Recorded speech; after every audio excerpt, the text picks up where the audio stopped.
अस्पतालों में मरीजों की कतारें लंबी होती जा रही हैं। अस्पतालों में डॉक्टरों की कमी है, सुविधाएं कम है, लिहाजा मरीज कम होने के बजाय बढ़ते जा रहे हैं। जिनका इलाज चल भी रहा है तो जांच और लंबी लंबी तारीख की वजह से इलाज सही से नहीं हो पा रहा। सरकारी अस्पतालों को छोड़कर प्राइवेट अस्पताल का रुख करते हैं तो लुट जाने का डर सताता है। ऐसे में इलाज के लिए आम आदमी जाए तो कहां जाए। बजट आने वाला है तो हर साल की तरह इस बार भी सभी को बजट से बेहतरी की उम्मीद जगी है। इस बार के बजट में हेल्थ सेक्टर के लिए क्या होना चाहिए, क्या नहीं, जानने के लिए न्यूज 24 संवाददाता देश के सबसे बड़े अस्पताल दिल्ली के एम्स में पहुंची और मरीजों से बजट का हाल जाना।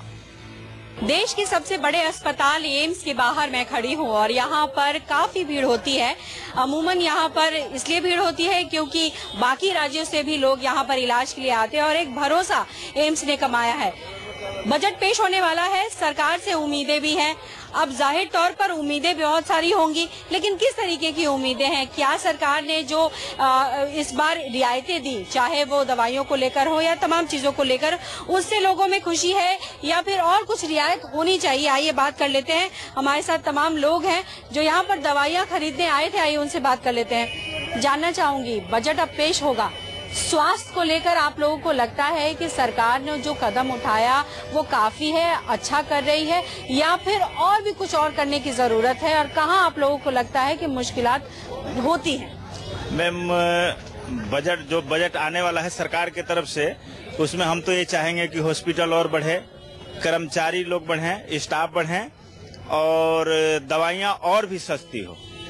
क्यों ऐसा सोचते हैं आप? ऐसा सोचता है, क्या दिक्कत आता है? हम गरीब हैं, बाहर से दवाई कराने के लिए आते हैं, तो अगर दवाई सस्ता होएगा और आने जाने की सुविधा होएगी, रहने की सुविधा होएगी तो बेहतर इलाज होगा। मैम, कुछ और भी लोगों से बात कर लेते हैं। आप लोग बताइए, बजट से आप क्या उम्मीद कर रहे हैं? स्वास्थ्य में और क्या सरकार करे?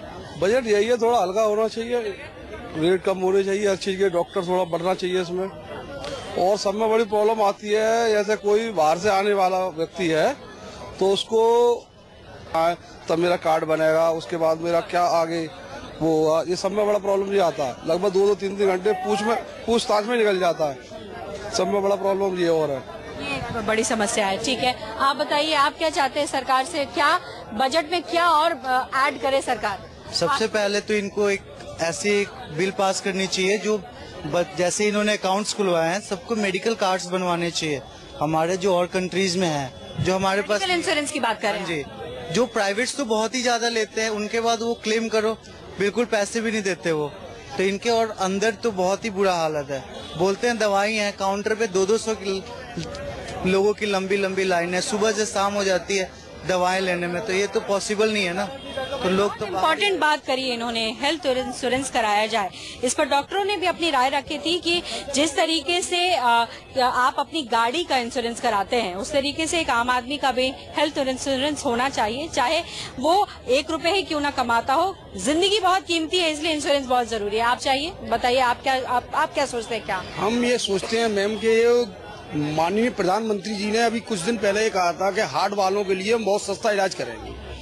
जो एंजियोग्राफी मार्केट में 8,000, 8,500, 9,000 की होती है या 4,000 की होती है, उसका कोई फायदा नहीं है। जो छल्ला मार्केट में 65,000 का पड़ता है या 50,000 का पड़ता है, तो उसमें डिफरेंस कहाँ आया?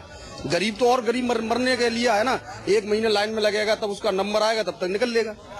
तो उससे तो प्राइवेट ही बढ़िया है ना भाई। कहाँ सुविधा दी? कोई सुविधा नहीं है। मतलब सस्ता कर दिया लेकिन लंबी कतारों ने मार दिया। सस्ता नहीं हुआ ना, सस्ता कहाँ हुआ? वो 6500 का बताते हैं, 50,000 मांग रहे हैं एक छल्ले के, तो सस्ता कहाँ है?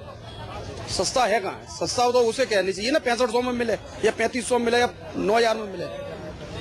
यानी एग्जीक्यूशन में भी प्रॉब्लम है, यानी सरकार को एक नियंत्रण भी रखना चाहिए, एक तरीके की एक बॉडी बनाए जो नियंत्रण रखे। हालांकि एक नियंत्रण बॉडी है जो देखती है इन तमाम चीजों को। यहाँ पर कम से कम बिहार, बंगाल, आसाम, उत्तर प्रदेश, हरियाणा, हर जगह का आदमी पड़ा हुआ है। आप उनसे पता कीजिए किसी के साथ ऐसा हुआ है कि उसको 5,000 या 6,000 में छल्ला मिला हो या 10,000 में रिंग मिला हो। दिल्ली के एम्स में आए मरीजों की तकलीफ ये है कि सबसे बड़े अस्पताल में भी लंबी लंबी कतारों और लंबी डेट की वजह से इलाज सही से नहीं हो पा रहा है। तो दर्द इस बात का भी कि सरकार दिल के मरीजों को स्टंट में रियायत का ऐलान तो करती है, लेकिन हकीकत में रियायत उन तक नहीं पहुंच पाती है। जहां तक सवाल है प्राइस कैपिंग का, 1 साल पूरा हो गया है स्टंटिंग के ऊपर में। अब देखिए 5 तारीख को मीटिंग है, ये क्या डिसाइड करते हैं कि स्टंट के प्राइसेस सेम रहेंगे, बढ़ेंगे कि फर्दर कम होंगे, नए स्टंट की कंपनियों को ये अलाउ करेंगे कि नहीं करेंगे। कुछ एक यही चीज फिर एप्लीकेबल होगी, बाकी सारी डिवाइसेस के ऊपर में भी इसके ऊपर में चर्चा की जरूरत है और 5 तारीख को ये होगा।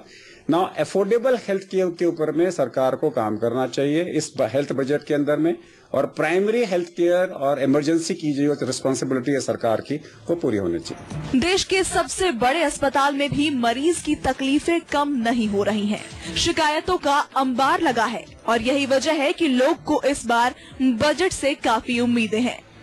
दवाइयों के दाम सरकार ने कम किए, दूसरा अस्पतालों में अमृत भी खोला जहां सस्ती दवाइयां मिल सकें, आप लोगों को जेनरिक दवाइयां मिल सकें। उसके बाद भी और भी कई ऐसे कदम सरकार ने उठाए जिससे कि मरीजों को फायदा हो। आपको लगता है फायदा हो रहा है? फायदा क्या हुआ, ये बच्चे को लेके हम आते हैं, लगता है हमारा किराया 1000 रुपया। हम 4 बार आ चुके हैं, हमको चश्मा तक नहीं मिला है एम्स में, और आज भी कहा है कि चश्मा आपको नहीं मिलेगा क्योंकि आपको दवाई चलेगी 6 महीने बाद। बच्चा का आज खराब हो रहा है। अभी हम अस्पताल से बाहर ही आए हैं, हमारा ये प्रॉब्लम, हमें कुछ नहीं मिलता अस्पताल से, सिर्फ हम लोग को डेट दिया जाता है, हम आते हैं और जाते हैं, आते हैं। ये बहुत बड़ी समस्या है। सर आपसे जानना चाहूंगी मैं, आप कुछ उम्मीद कर रहे हैं इस बार कुछ स्वास्थ्य सेवा को लेकर सरकार और कुछ बढ़ाए? ऐसा कुछ लगता नहीं है, ऐसा कुछ भी नहीं लगता कि स्वास्थ्य सेवा को लेकर कुछ किया जाता है। घर में बैठे सब लोगों को ऐसा लगता है कि बहुत अच्छा हो रहा है, मगर जब हॉस्पिटल में आते हैं तब समझ आती है कि क्या हो रहा है क्या नहीं हो रहा। कहीं कहीं होना चाहिए सरकार क्या करे? जितनी दिक्कत देखो प्राइवेट हॉस्पिटल में कोई दिक्कत नहीं होती किसी भी पेशेंट को, मगर यहाँ आके पता लगता है दिक्कत बहुत ज्यादा, अभी और ही ज्यादा इम्प्रूवमेंट की गुंजाइश है। I want to say something.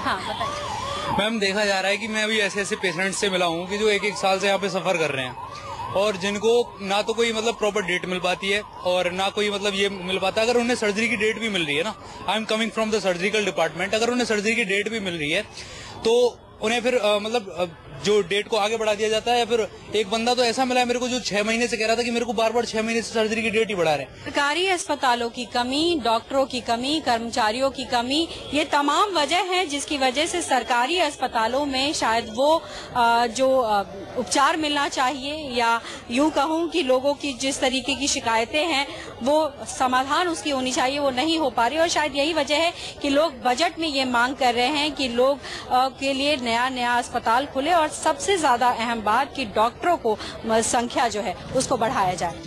News 24 संवाददाता एम्स अस्पताल के बाहर दिल्ली के दूसरे बड़े अस्पताल पहुंची तो वहां पर मरीजों और तीमारदारों ने बजट को लेकर क्या कहा, जरा सुनिए। भारत सरकार बजट 2018 पेश करने वाली है और इसको लेकर जाहिर तौर पर उम्मीदें भी काफी हैं। अलग अलग सेक्टर में अलग अलग तरीके की उम्मीदें हैं, लेकिन खास करके अगर हम बात करें स्वास्थ्य की तो स्वास्थ्य को लेकर सभी वर्ग ये चिंता में है कि किस तरीके के इलाज में आपको जो है रियायत मिलेगी या दवाइयों में रियायत मिलेगी। हालांकि सरकार ने बहुत सारी रियायतें दी हैं, लेकिन उन रियायतों का फायदा क्या मरीजों को मिल रहा है या फिर जो लोग जो तीमारदार है या जो मरीज है जो आते हैं अस्पताल उनको लगता है नहीं और भी कुछ करने की जरूरत है। इसी पर बात करने के लिए मैं एक सरकारी अस्पताल में आई हूँ जहाँ पर एक मरीज मेरे साथ है, नाहर सिंह जी, जो टैगोर गार्डन से आए हैं, अपना इलाज करवाने के लिए आए हैं। उनसे सीधे बात करते हैं। नाहर सिंह जी, मैं जानना चाहती हूँ चूंकि अब बजट नजदीक है, सबसे पहले तो मैं ये जानना चाहती हूँ कि आपको क्या प्रॉब्लम थी, आप कैसे यहाँ पर पहुँचे और क्या क्या दिक्कतों का सामना करना पड़ा या फिर नहीं करना पड़ा? मैडम 23 को मैं एडमिट हुआ था, मेरे को ब्लीडिंग हुई थी, इमरजेंसी में मैं एडमिट हुआ तो उन डॉक्टर ने मेरी बहुत अच्छी देखभाल की, कोई कसर नहीं छोड़ी। पर उसके बाद ये अभी ओपीडी में है ना, इसमें बहुत दिक्कत आ रही है। 3-3 घंटे लाइन में लगना, बुजुर्ग आदमी किस तरह लाइन में खड़ा हुआ है, चक्कर आते हैं। अब थोड़ा बेटी है मेरी, अब ये थोड़ा साथ दे रही है, नहीं तो अगर ये भी नहीं होती तो फिर मैं क्या करता। उनकी बेटी भी आई है, उनसे भी बात कर लेते हैं। आप क्या उम्मीद लगा के बैठी हैं, क्या होना चाहिए और दूसरी आपको कहाँ कहाँ कमियां लगती हैं और सरकार को उस तरफ ध्यान देने की जरूरत है? देखिए, सरकार के एफर्ट्स बहुत हैं, बिल्कुल नेग्लेक्ट नहीं किया जा सकता है क्योंकि पॉपुलेशन बहुत ज्यादा हाई है, उस हिसाब से डॉक्टर्स थोड़े कम हैं फैसिलिटी थोड़ी कम है। जो ओपीडी की लाइंस हैं वो जो इनके बोर्ड्स हैं वो ज्यादा होनी चाहिए, जिस हिसाब से भीड़ थोड़ी कम हो, थोड़ी डाइवर्ट हो जाए, ताकि पेशेंट को थोड़ी प्रॉब्लम कम हो। और जो ये टेस्ट वगैरह लिखते हैं जो है उनकी जो डेट ये लंबी लंबी देते हैं, थोड़ी जल्दी दें, इस हिसाब से ट्रीटमेंट अच्छा हो जाए।